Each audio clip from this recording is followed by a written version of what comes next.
With every Demon Slayer season, there are bound to be many Easter eggs, facts, and just details that are anime exclusive or only in the manga. And today I bring to you all of those details in Demon Slayer's The Swordsmith Village. And oh, spoilers for the 3rd season. Many of us were hyped to see the new season of Demon Slayer, and we weren't disappointed, especially with the anime taking up where we left off in season 2 with the defeat of the upper rank 6. But did you know that when Akaza was summoned to the Infinity Castle, the entire sequence of him traveling through the castle was all an anime exclusive scene? That's right, none of it was in the manga. Instead, he just suddenly appeared in front of the Biwa demon. Pretty cool to see the studio keeping up with the awesome quality that we all know and love. Demon Slayer is a big fan on Foreshadowing, and Studio Ufotable did shoehorn in some details that many anime onlys wouldn't even notice. And it's this area in the Infinity Castle. Now, I won't spoil it for you, but this area becomes very important later on in the series. And I can tell you, it's one of the hypest seasons that everyone who's read the manga is looking forward to. Many have pointed out that Demon Slayer loves to stick to a certain theme. And when it comes on to the openings, and season 3 isn't any different. You see, each season's opening features Tanjiro and whom he will be traveling with. Mainly the Hashira he'll be paired with. Season 1's opening featured himself, the Mugen Train featured Kyojiro, the Entertainment District featured Uzui, and the Swordsmith Village featured Muichiro, the Missed Hashira, and Mitsuri, the Love Hashira.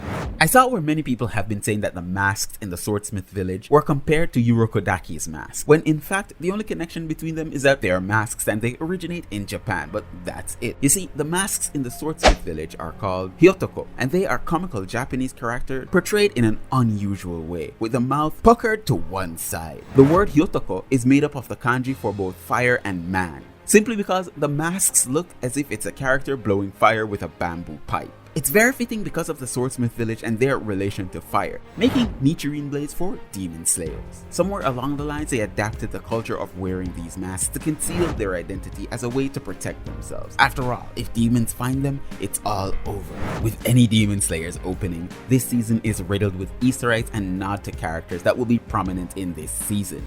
For the Swordsmith Village, we see both Mitsuri Kanroji, the Love Hashira, and Muichiro Tokito, the Missed Hashira, as they engage with Tanjiro and the gang in an epic all-out fight with demons. Within the first few frames of the opening, we actually get a look in their past lives, just a little bit before cutting away. We see a young Muichiro talking to someone who apparently is dressed like him, and Mitsuri in a kimono before getting her sword and heading out. And there are plenty of more Easter eggs like this, so stay tuned.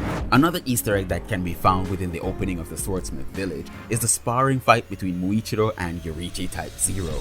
During a quick few frames, Muichiro's sword breaks. The main reason this is highlighted is because simply within the manga, it never showed his sword being broken. It was only said. And then he took a sword from Yoriichi instead. Ufotable has always been meticulous when it comes on to making sure the continuity level is kept up to a maximum. For some reason, we always see Demon Slayer hinting at this mysterious swordsman. And he is even in the opening in 2 scenes that hint at his importance in the series. One of which is easy to spot, while the other is only a few frames. For the first one, we see the swordsman standing at the forefront, behind him a few unknown people, and then the camera pans out and we start to see a pattern forming, with that of the previous Hashira, then the current Hashira, meaning that they were all Demon Slayers, which the scene ends with Tanjiro turning. Now the other one is when Tanjiro activates the Hinokami, and just for a few frames we see this very swordsman imprinted on it. Manga readers already know what this means, but the anime onlys will have to wait a little while. This one comes from the outro of Demon Slayer's 3rd season, rather than in the beginning, and more hints at a certain Hashira's life. This time we focus on Mitsuri. Within this particular scene, we see 2 versions of her, one with black hair and her dressed in a kimono, and the other pink hair in her Demon Slayer uniform. This is definitely a foreshadow for her own history, and it's pretty amazing to see. There is a second part of this within the opening showing someone walking away from her, while the ending showing herself running away from herself, as this would foreshadow her past and now. Don't worry, I won't spoil that part for you. There is one fact that I'll spoil. All the Hashira are currently subscribed to Varistudiostv, and they're doing tryouts, so if you don't want to miss out on your chance to become a powerful Hashira yourself, hit that subscribe button with notifications on. Another thing that I noticed is that within the 2nd episode where Tanjiro was fighting the mechanical doll Yoriichi Type Zero, there was a whole 2 pages of manga manga content that was skipped. Right after Tanjiro gets knocked to the curb by the doll with wooden arms, Kotetsu lets Tanjiro know that the doll has some settings that he can turn up the difficulty, which Muichiro didn't know about, which simply means that Tanjiro has the potential to grow much more from this doll, even with Gyu making an appearance. Pretty cool if you ask me, but why did the anime skip this? One thing that Demon Slayer doesn't let you know is that each crow actually has its own name, and in the Swordsmith village we got to see 3 of them. Tanjiro's crow, Matsuaimon Tenonji, Muichiro's crow, Ginkgo, and Mitsuri's crow, Urara. All are shown within the opening as well, with Mitsuri's crow being more prominent in the outro. A quick cameo that we saw in the outro as well was that of Muichiro's mom and dad. I found it incredibly surprising, as in the manga it never showed their faces. I really do appreciate the anime going the extra mile and doing this for us, because I've always wondered what they look like.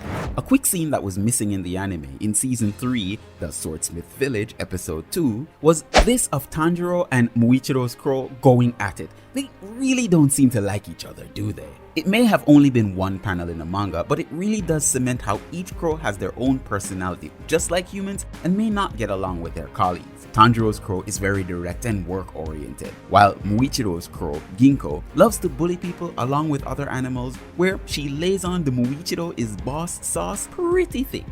Speaking of bullies, remember that scene where Haganezuka gets all buff and bullies Tanjiro and Kotetsu for the new blade? Well, you'd be interested to know that there are 2 sequences of that little gathering that wasn't in the manga. The first of which, after Haganezuka lifts Kotetsu, Tanjiro and Kanamori chases and tickles the ape to let Kotetsu go, and the other when he gives Tanjiro his new blade. You see, this particular tidbit was only in one panel of the manga, which was in chapter 106, when Tengu had attacked, but I really love this more to see Haganezuka present him with the blade, while his new blade is being prepared. Another additional scene was that of Tanjiro doing Nezuko's hair. If you watched my previous facts and details video, you'd know that Tanjiro didn't know how to do her hair until he met Mitsuri, who showed him. After he gets kicked out of Genya's room, he proceeds directly to braid her hair, much like how Mitsuri does hers. But there wasn't really a panel in the manga. Instead, it was just a sketch that was made, and maybe a bit of a throwaway thing. Another reason why we appreciate the animators going out of their way to even animate random sketches like this for us. We spoke about masks of the Swordsmith village earlier, but we didn't mention one key detail. Kotetsu is said to look just like the mask he wears. This fact was told to us directly by Tanjiro and Nezuko at the end of episode 2 of the Swordsmith village, and rewatching this episode, I saw parts of his face. His rosy cheeks are a dead giveaway.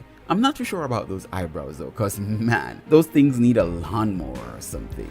We haven't spoke about Genya much since the season started, and don't worry, unlike me, the animators didn't neglect him either. He got his own anime exclusive scenes, one of which is when he was searching for his swordsmith to pick up his weapon, but he didn't see him and realized that his Nichirin blade was ready, which he promptly collected. But it didn't end there. Another one was when he shot the heads off the Tengu clones. The scene of him reloading his gun was also an anime exclusive. Hats off to you, Genya, for bringing a gun to a sword fight. Hands down, one of the best decisions I've seen made in Demon Slayer in a really long time.